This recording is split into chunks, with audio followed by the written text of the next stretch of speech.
we have tripled our revenue just in 5 short years of where we were at. So they were up 157% on the amount of goals that we set forth for the influencer team. It was huge. We only had 6 stores of our own stores in 2020, and we're going to have 35 by January of next year, just in the last few years. We have 220 employees at this point. Welcome to the DTC Insider podcast, where online business owners come to find actionable tips and tactics to grow their businesses. Now, here's your host, Brian Roisentul.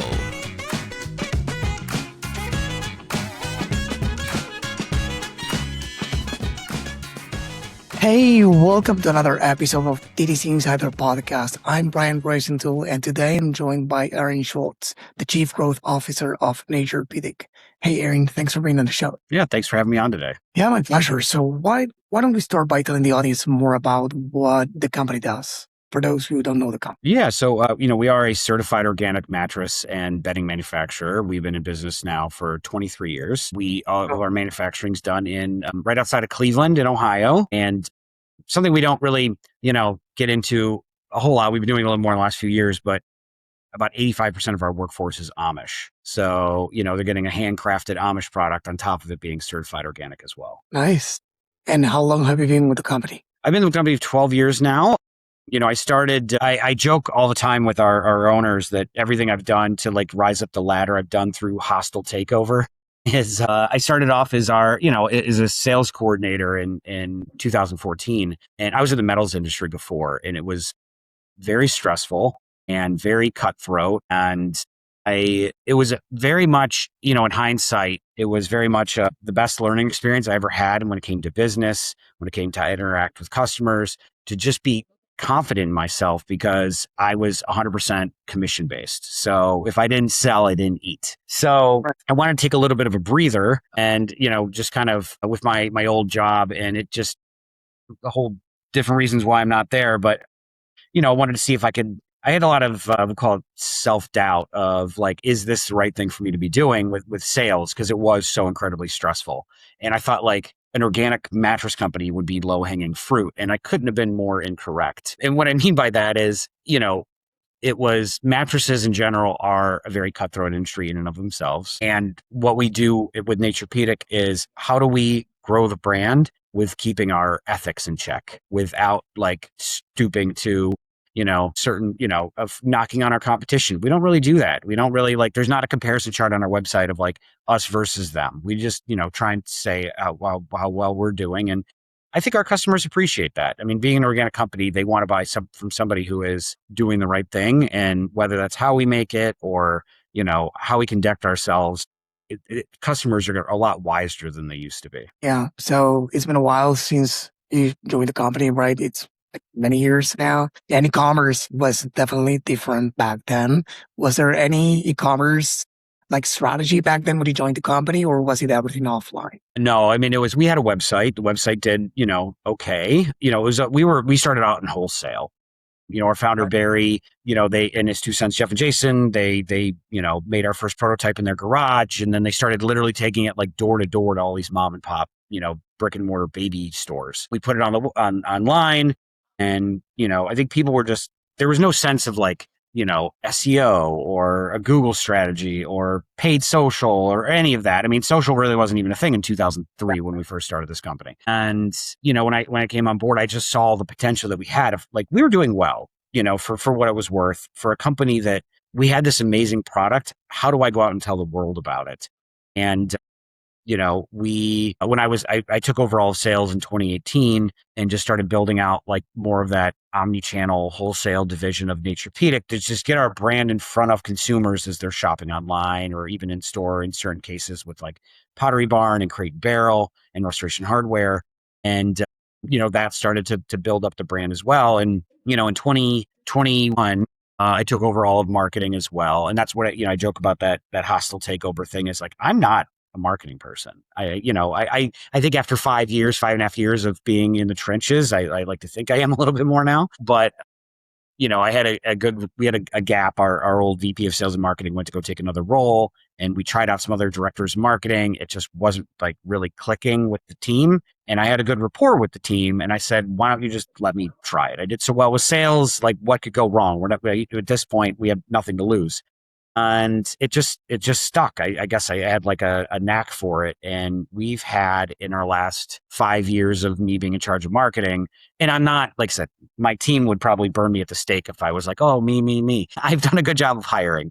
My team is amazing and they do amazing work. And I give them the freedom to do all those things. And, we have tripled our revenue just in 5 short years of where we were at. So you're talking about, we started in 2013 and, we were in business for 18 years at that point before I took over. And I've tripled that revenue just in the last 5 years and still continuing to grow. So, we've made a lot of really good decisions. We've evolved with the market. I think we've really done a great job of finding out like what works for us. And, I think, there's a billion marketing books out there. There's a billion leadership books out there.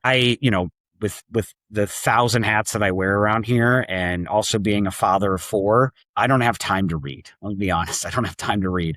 So a lot of what getting here has literally been trial and error and you have to give yourself a lot of grace to fail, especially being in a leadership position, but owning that loss when you get there.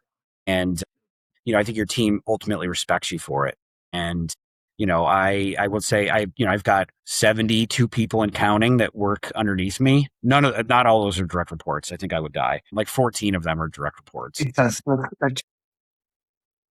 And, it's everyone is very fervent about the success of this company. And the more you can get your people to believe in your mission and, it's a good sign of leadership that, the people who work underneath you will. I don't ask them to. I never ask them to. I yell at them if they are.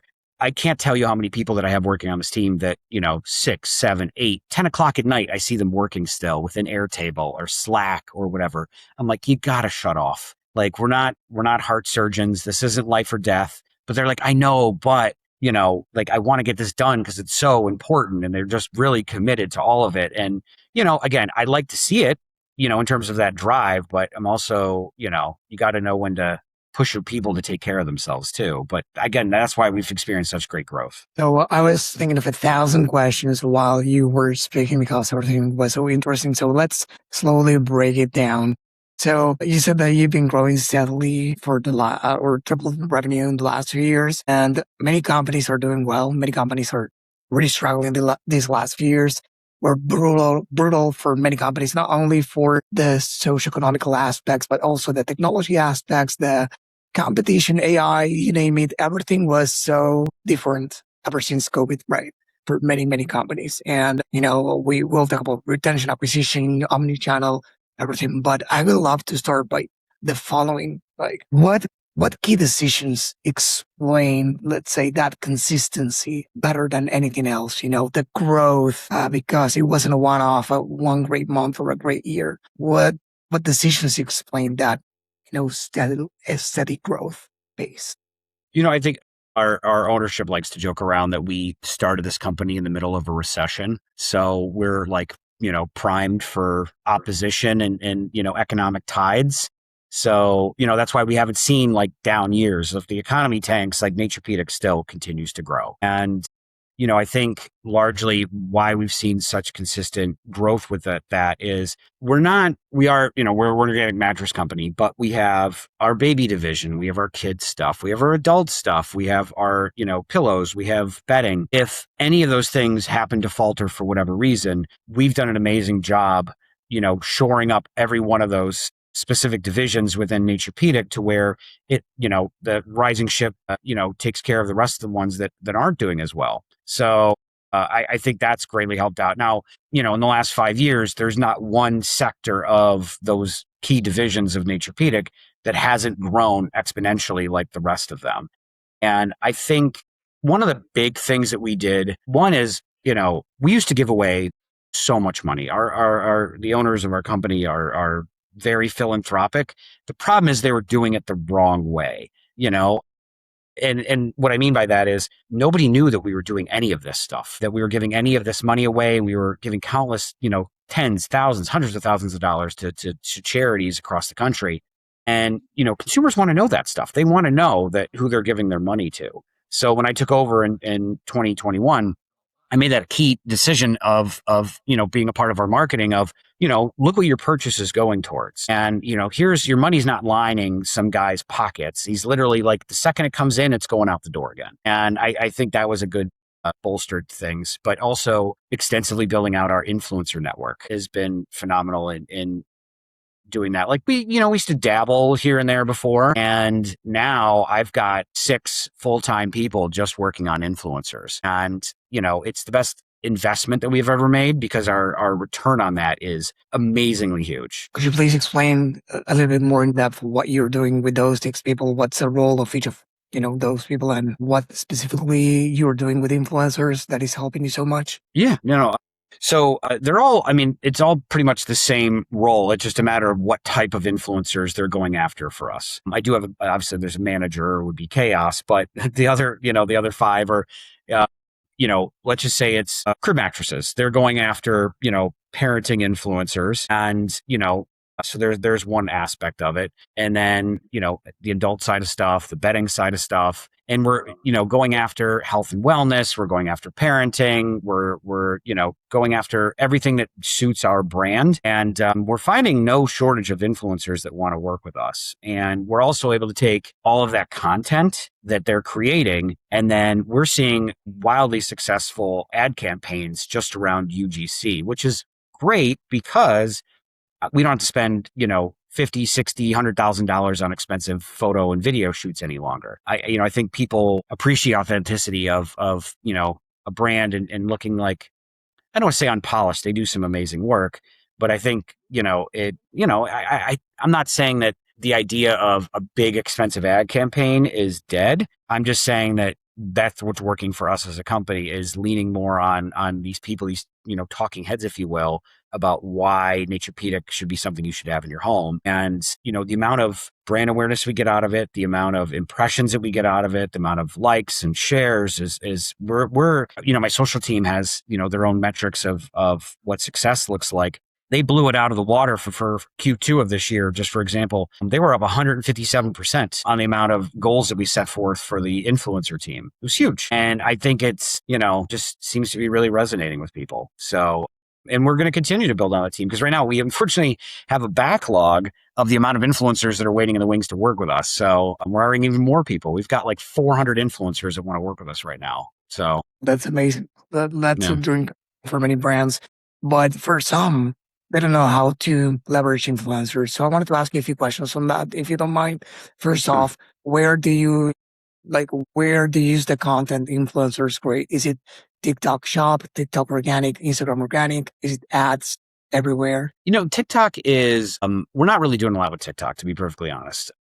TikTok Shop is, and they'll even tell you themselves, is unless your product is sub $30, you're going to have a real hard time doing well with TikTok Shop. And most of that audience we found e-com is way better with Meta. It just is. And it might just be the demographics that are within TikTok. I'm 43 and social media is not really part of my life necessarily, but my wife's 42 years old. She does not have a TikTok. And that's mostly who's buying most of our products. So it's definitely for a younger generation. Now, there might become a point in time where maybe they move over to doing more Meta, but, maybe when those people are starting to age a little bit more, TikTok will be something that we look into again. But most of that is going into Meta. We're also repurposing these things for CTV advertising, which is something we started 2 years ago, doing a lot more CTV. And, again, these aren't highly polished commercials. It's literally,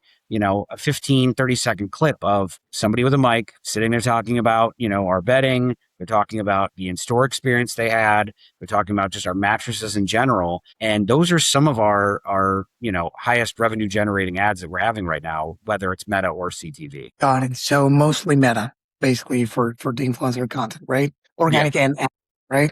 Yeah, and then we're starting, now that we've gotten, we wanted to get our mix right with all of that. We're starting to delve more into YouTube as well and working with YouTube creators.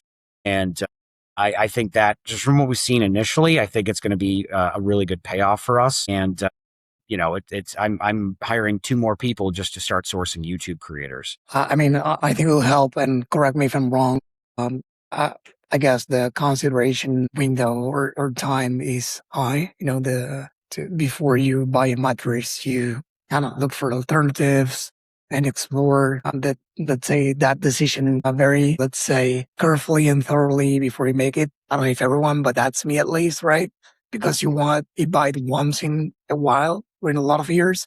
So educational content through YouTube could be great. Is that what you're thinking? For sure. And I think, the written word for Naturepedic is, at least in relation to our brand, is, and I think a lot of things is the written word is dead in a lot of ways. Like nobody's reading like long form anything anymore.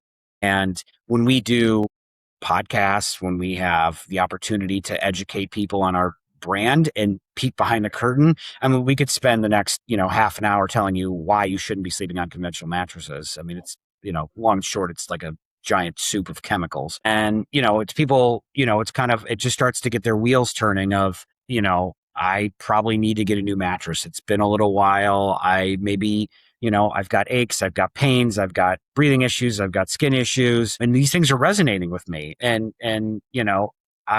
again, we're not a medical device, but like the amount of people that come to us and buy our mattress and they tell us afterwards, like my asthma cleared up, my migraines went away.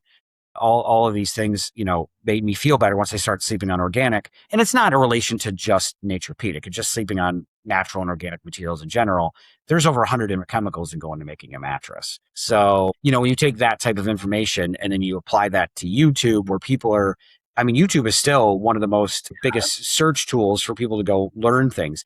I think TikTok for a time was as well. I think they're kind of still battling a little bit for each other. It's just a matter of what those search terms are. And I think YouTube tends to be something that probably leans more into our type of customer than TikTok might. Yeah. And now, well, AI, LLMs, ChatGPT, Claude, etc., are kind of taking over as well the discovery part of the buying journey, right? At least I find myself more often than not going there. Or even if I go to Google, I write longer sentences, right? I think we all do. And it's not only 2 words or 3, it's a full sentence expecting to find the answer and not some links. So that's changing, of course, across the board. If I had a crystal ball, if they put me in charge of AI, which they probably won't, but if they put me in charge of AI, I think the next big thing would be, and mind you, it's going to use a ton of tokens to make it happen, but not everyone learns through reading. And I think when you're like conducting those prompts of like giving people the option of, do you want this all in writing or do you want a very quick high level explainer video to go through like everything you just asked? And it might be a better way to educate people when they're asking things within these LLMs. And that could take the place of something like a YouTube or TikTok for that matter, because now, it's scouring the entire internet, not just TikTok, not just, the Google atmosphere. It's everything. And then you're turning that into a piece of information that people could digest because everyone's different learners. So there are things people are doing, like some brands I know are doing in different, different industries, for example, selling HVACs, they, on the website, they have some agents, AI agents, right? And basically there's a lot of friction when buying some complex things or things that people are not so familiar with. So for that, it's like, what's the size or the characteristics, let's say, of that, let's say HVAC in this case, or air conditioner that I need to buy, depending on the size of my room, or many other conditions. So this AI agent answers that question like right on the spot, and you need to wait for a human, even though we love talking to humans. But these days, if you get the right answer, like not the old chat bot that doesn't solve you a thing, it's like these new AI agents that actually help you with what you want and probably speed up the process, because you can actually see, this is a product for me based on the needs that I wrote in the chat, let's say. I think the older I get, I think the grumpier I get. I don't know I'm going to make an interesting old man. And the reason I bring that up is I love an AI chatbot anymore, especially but like if I have to call into somewhere and I can achieve what I need to do, if I have to like cancel a plane ticket or rearrange something or whatever, I don't want to make small talk. I'd like just do the thing I need. So like, they're always like, you call them and, and it's like, I want to, change this. And they're like, how's your day going? I'm like, crappy. That's why I'm calling you. So, I just do the things so I can move on.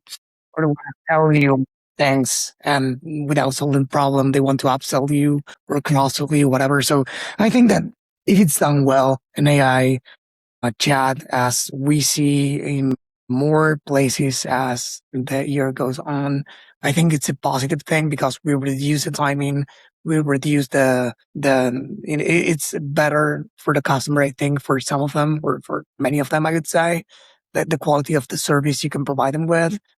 I think this AI agent that I mentioned before is replacing like a quiz, right? Instead of saying, see what mattress is the best for you, you're actually chatting, telling the chat your needs, answering some questions, and then getting the answer that you wanted, right? Well, and I think it's how, as well as it's a good example of having your SEO strategy very sound, because the LLMs are picking up all of that on your website. So you got to make sure that everything's built out correctly to make sure that it's picking up all that information, or, an FAQ is very nice, but there's certain things that you also need to have in your PDP pages, that just making sure that, like, if it's a sizing question, if it's a color question or whatever, like having that kind of built out within your website, it allows after to get picked up a lot quicker. Yeah.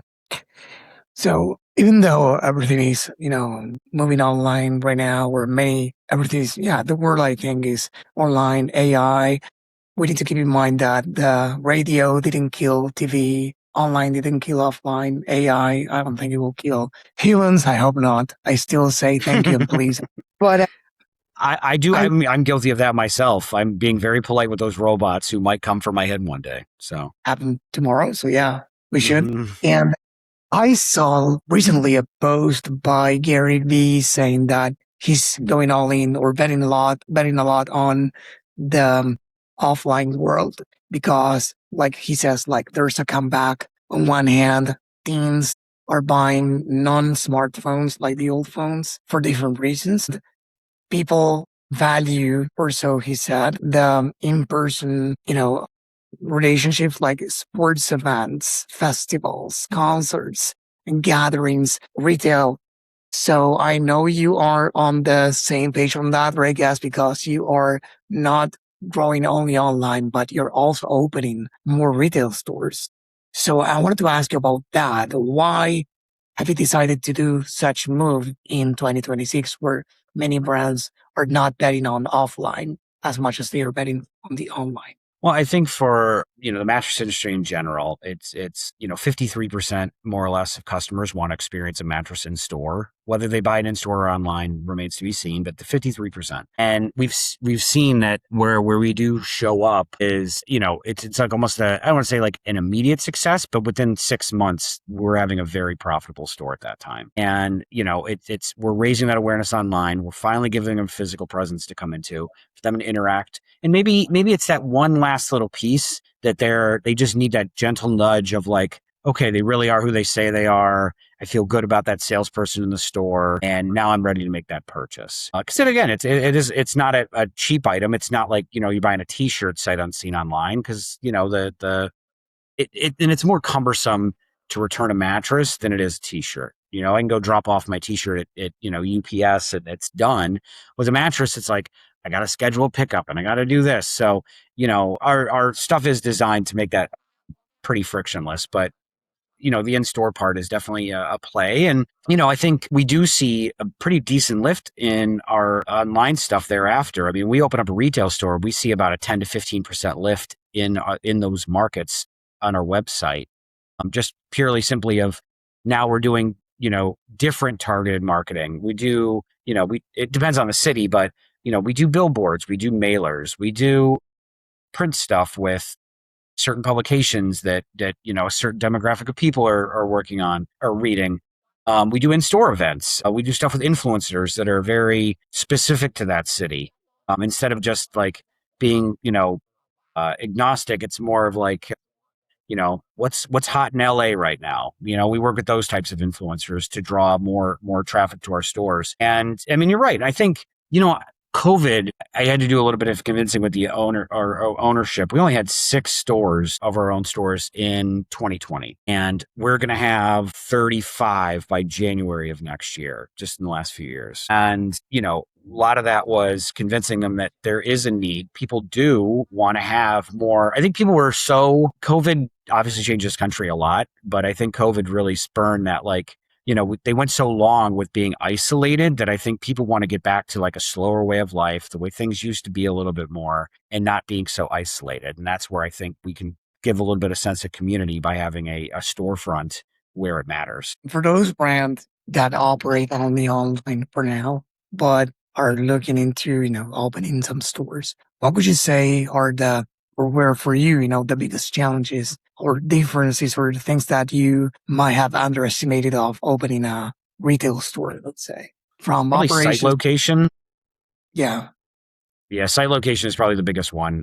I mean, we've got our it's pretty plug and play in terms of like getting a store up and running for us now, which is great. Got that figured out. Site selection takes forever, and you got to pick the right spot. You got to, I would recommend to anybody looking to open up retail stores, don't take the word of anyone who is, if you're working with a consultant, not that they're not doing a lot of research, go and walk the space yourself personally. Watch the traffic patterns, talk to other managers in those shopping plazas, talk to people who live there. It's one thing to see like research that's been done online, but to physically see it. Like we used to have a store in Chicago in Lincoln Park, and this is, prior regime before me. And they were, Lincoln Park, very, that whole area of Chicago, it's very nice. They thought it was just going to be a slam dunk winner. It was our worst performing store, and nobody had gone and walked that area. And, we were closing the store down, and I went to go, I was walking around, I was talking to managers at some other store place. I'm like, hey, why didn't we, what happened? What, just to know what not to do next time. Why didn't it work out here for us? And basically, we were on a dead end road, and it was all related to people who live there. There was zero parking. So had anyone, figured that out beforehand, it would have changed the game. So it took a lot of convincing. I convinced our owners we should be in Chicago. Chicago's an amazing city. And, I was in Chicago no short of 8 times, I think, trying to find store locations in the span of a year. We finally settled on Highland Park, which it's, on the northern part of Chicago. They're very affluent area. There's Highland Park, Winnetka, those cities, they've got multi-million-dollar homes in that area. And Highland Park is very shoppable. Chicago is our number 2 store in the country right now because I did so much research into picking, that particular location, because I talked to the people there. I spent time there. I watched what was going on, and, we opened up shop, and there's so many people walking past our store, driving past our store, that the business just continues to rise like every day. And it was worth putting that time and effort into it. So, if sometimes what I've seen with other brands, and this is definitely not our strategy, I've seen with other brands where they look at like this big glossy shopping center, which they do drive traffic. The problem is if you have a brand, especially like a destination spot, we're not like nobody. I mean, in a perfect world for me, it would be great if people are like, oh, a $4,000 bed. Of course I'll make an impulse purchase on that. That's not the case. So I don't need to be spending $20,000, $30,000, $40,000 a month on a retail location. We're perfectly fine being a few blocks south or to the east or the west of where that main shopping plaza is. And we do exceptionally well. And we're saving ourselves hundreds of thousands of dollars every year in rent and leases of not being in those ultra premium spots. Because, we've seen there's been other bedding companies where they go to town. I mean, there was one in Nashville. Their rent was like 30 or 40 grand, but it was very touristy. And, I saw a lot of people coming in and out of the store just watching it, but nobody was buying a dang thing. They're coming in, they do a loop around the store, they leave again. And ultimately after like, I think 2 years or so, that store closed up shop. And just because they weren't able to make the rent there. So, those are decisions that we have made as a brand, because it obviously with the being a destination spot that fits our needs. Sometimes, you need to be where the people are at, like, especially if you're an apparel company, you can't have, in my opinion, your standalone store that's, 5 miles away from the epicenter of shopping. You've got to be where everybody else is because you're more apt to make an impulse purchase on something like that. Yeah, agree. So even though all companies in your position have gone through the same, everyone listening to this that is looking forward to opening their first retail store, they might be wondering, what the, let's say, cultural or what the, let's say, company strategy for, or the approach, let's say, the approach the company should take to avoid any problems with people working in the retail store if you want to create an omnichannel experience, right? Because I don't know if your stores are pickup points or not for mattresses, right? But for pillows, for anything else, people buy small items. But like people even going to the store to just, try the mattress out, to buy it online or to pick up something and not buy anything else from the store. So how have you approached that with all the locations that you have right now? Yeah, a lot of experience there. No, it's a great question, and retail it's there's a high turnover rate. It's one of the most highest turnover rate in shopping is on a retail level. People don't stick around very long.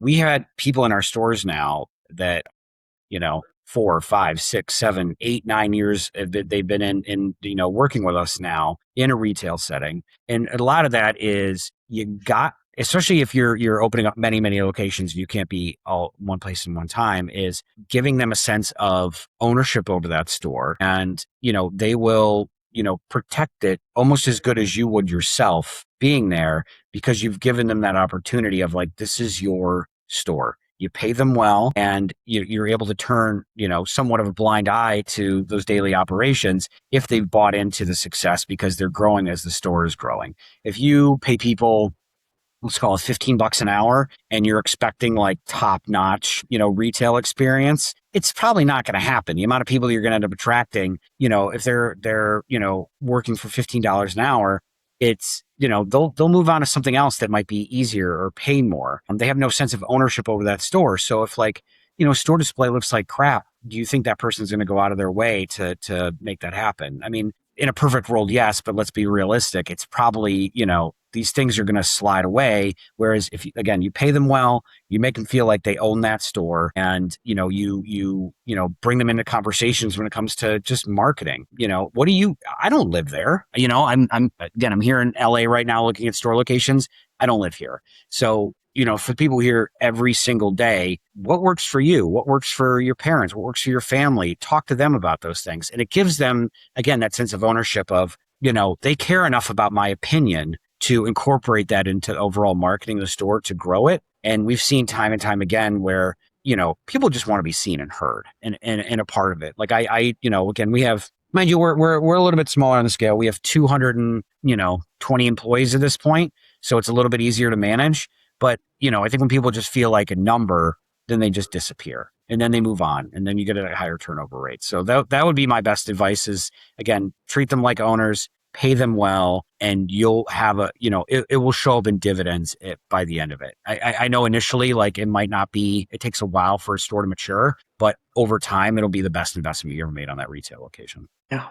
So founders typically, when they start a company, wear too many hats, right? But you wear too many hats too, right? And I was wondering, first off, how many departments do you lead? And second, how do you avoid becoming a bottleneck? And because clearly you're doing things right, because things are working amazingly for you guys. So how do you do it?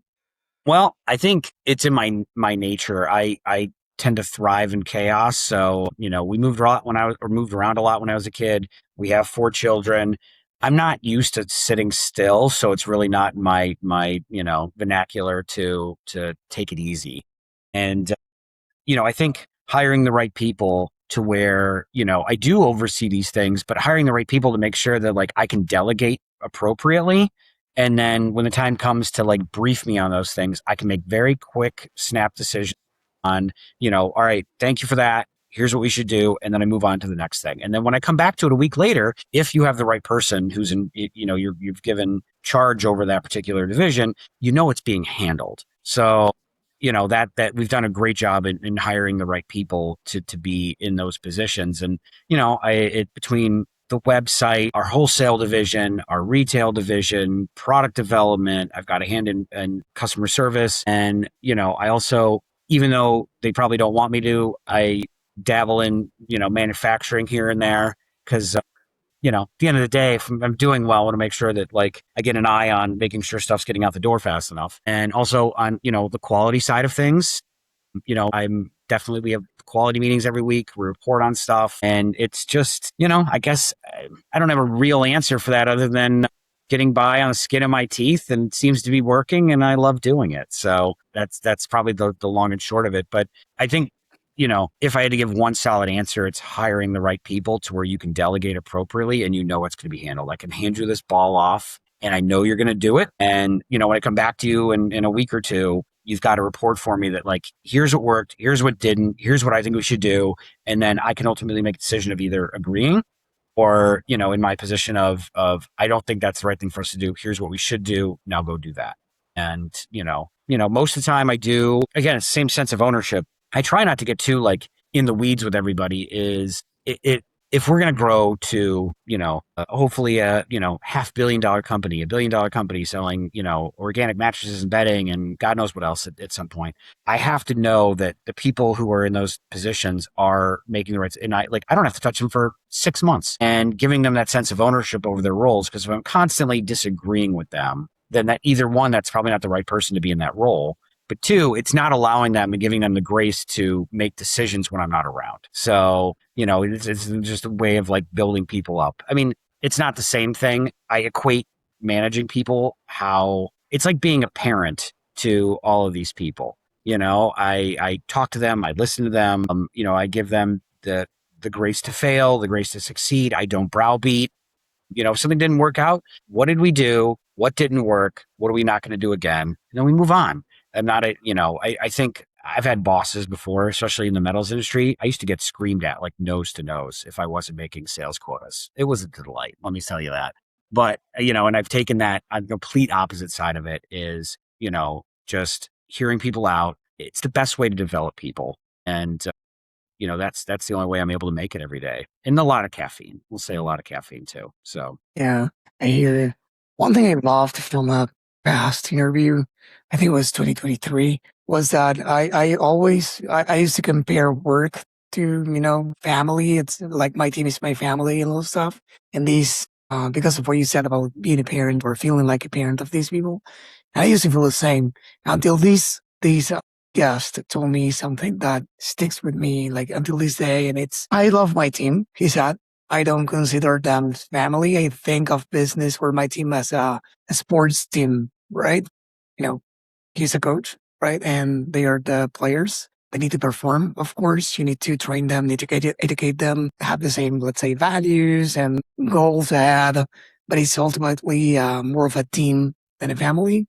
And I kind of agree. Like, I don't know which one is better or not, or which one represents each person. But I think that was more accurate to me when he told me that. So I think that seeing things as because family, for good or worse, or better or worse, is there always and will never leave, and you can fight with them. They might not be the best people for you to hang with, some relatives, I don't know.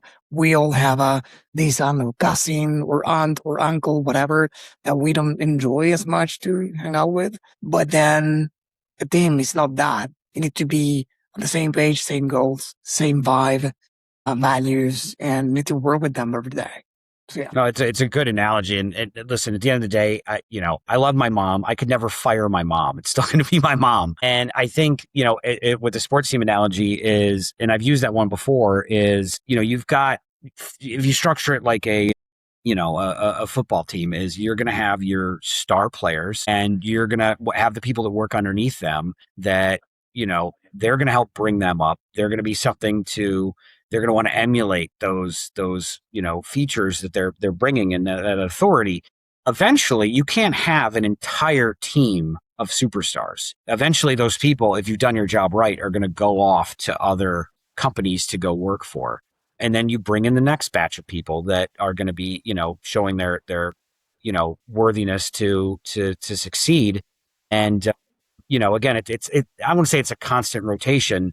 There's people that are going to be, hopefully I'll get to retire with that are in like very good positions that they should be in. You're always going to have a young person that starts that wants to be a director. That director position might not be here, so they have to move on. Or, again, there's people that just aren't. I think people fall trap into caring too much. I used to when I first started. I was like, God, I hate firing people. Like, it's just the worst. I've been fired before. It's the worst thing in the world. It's better for both of you in the long run because, it's just better to make those quick decisions of this isn't working. We've tried it. I told you why. It's still not succeeding. We're just moving on. And it's the best thing you can do for trying to be a fast, quick growing company and being nimble is you got to have the right people in those positions. And, just because, I've got 3 sisters and a brother, just because my sister pisses me off does not mean that I'm going to never talk to her again my entire life. Maybe we don't talk for a couple of weeks, but we get over it. That's not the same with employees. Like if they're not doing their job and they're repeatedly not doing it, we're going to have to move on. Yeah, exactly. Well, I wanted to thank you for coming to the show. I really enjoyed the conversation. Before we wrap up, I wanted to ask you if there's anything I didn't ask you that you would like to tell the audience. I think the one thing that we have done a great job of in the last few months that if you're having I had a hard time convincing, but it seems to be working out, is we've seen such extreme growth over the last 3 months and I've seen brands fall trap to it of watching the success that you get out of Google. And the longer that your brand, you see the conversions happening, but it's because you're doing all these other things to like grow your brand. I think we were putting too much money into Google, and I convinced ownership that we should be moving into more prospecting. And it's been wildly successful for us in the last 3 months of finally shifting way more of that budget over prospecting. You're not going to see an immediate return. That's how prospecting works. So, I think Where? Sorry. Oh, like top of funnel. So doing a lot more top of funnel CTV advertising, doing more top of funnel, social media ads. Again, you're going to see a very low return. In some instances, you might see a little bit of a loss, but it's a matter of how you're tracking that along the way to, instead of looking at something as like a single campaign, what does that campaign look like 3 or 4 months from now? And that's how you should be judging those things.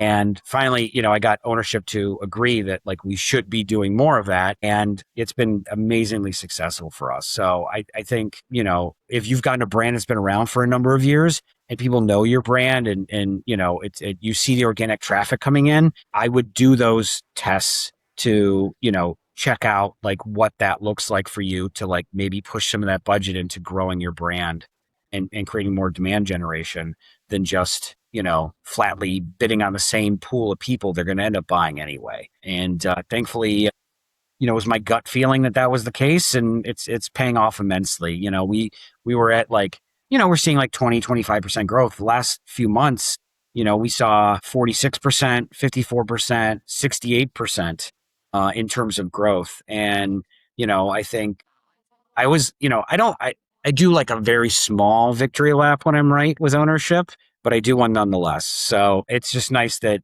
it worked out in this instance. But I would say never, if I give any advice to anybody, never settle on what your marketing strategy is right now. There's always things to be looking at and changing because things evolve constantly. And, Yeah, amen. So, thank you again for being on the show. I could keep going forever, but I want to be respectful with your time. So again, I wanted to thank you again for getting on the show. Thank you for everyone watching. If you like it, please subscribe to our YouTube channel or leave us a review on Spotify, or if you have a comment or a question for me or for Arin, and share it with somebody that you think that could use this advice, because that's what we do it for, to educate ourselves, to pick the brain of people like Arin with a lot of experience and get some really good insights for our businesses. So again, thank you all, and thank you, Arin. Thank you very much. This episode was brought to you by BSR Digital. We help DTC brands grow through paid ads and email marketing campaigns. If you'd like us to help your business grow, head on over to bsrdigital.com and schedule a call with us.